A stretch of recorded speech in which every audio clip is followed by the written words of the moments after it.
وصلى الله على سيدنا محمد أشرف الأنبياء والمرسلين وعلى آله وصحابته ومن تبعهم بإحسان إلى يوم الدين.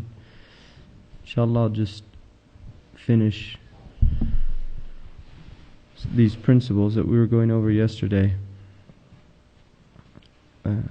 After the 5 dominant principles, Izz ibn Abdul Salam, who's one of the great scholars of usul, said that he's reduced all of the principles of usul to 2 principles in Shariah: the accruement of benefits and avoidance of harms. So everything in Shariah is either to accrue benefits or to avoid harm for the human. And then some added to that in fact really only one is considered, which is benefit, because even avoidance of harm is a benefit. Now, in terms of ease and facilitation, there are basically 7 reasons for it. One is traveling. So when a Muslim travels, because of the nature of traveling, there's a hardship in it.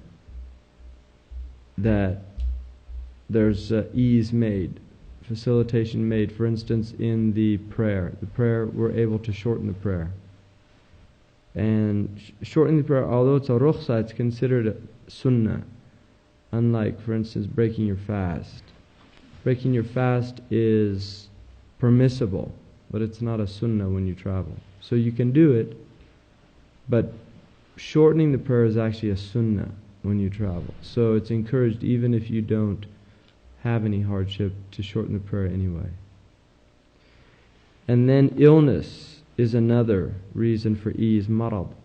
If somebody becomes ill, then rules change for them, because they obviously can't fulfill the same functions that a person who is healthy can.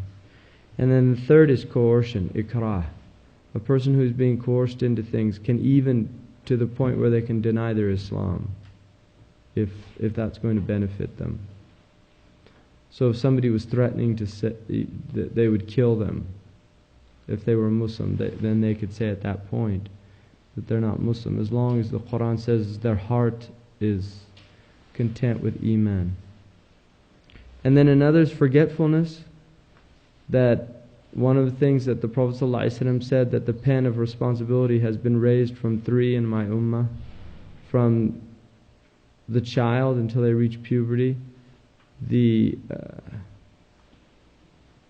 sleeper until they wake, and the mad person until they become well. And then in another hadith he said that Allah does not take my ummah to account for their unintentional mistakes, their forgetfulness, or what they were forced or compelled to do by others without choice.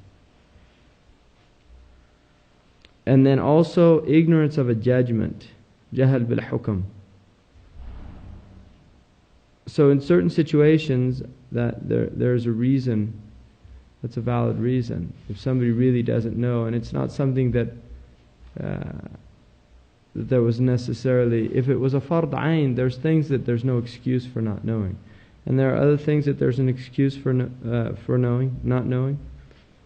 And then overwhelming difficulty is usr, and this is something in which it becomes so difficult that it's really hard to function, and that necessitates facilitation. So an example of that would be like a butcher.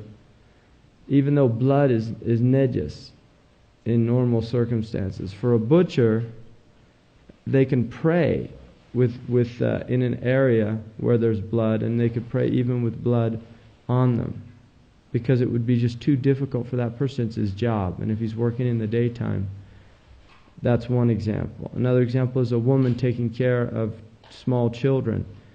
Even though she needs to be vigilant about the uncleanliness of urine and these things, because it's so difficult for her to do that she's excused. If she prays and there's najasa on her clothes, then that's overlooked.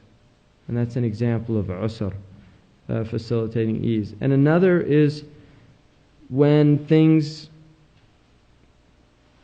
spread to such a degree that the whole community is affected by it. For instance, now paper money, right? Usurious money.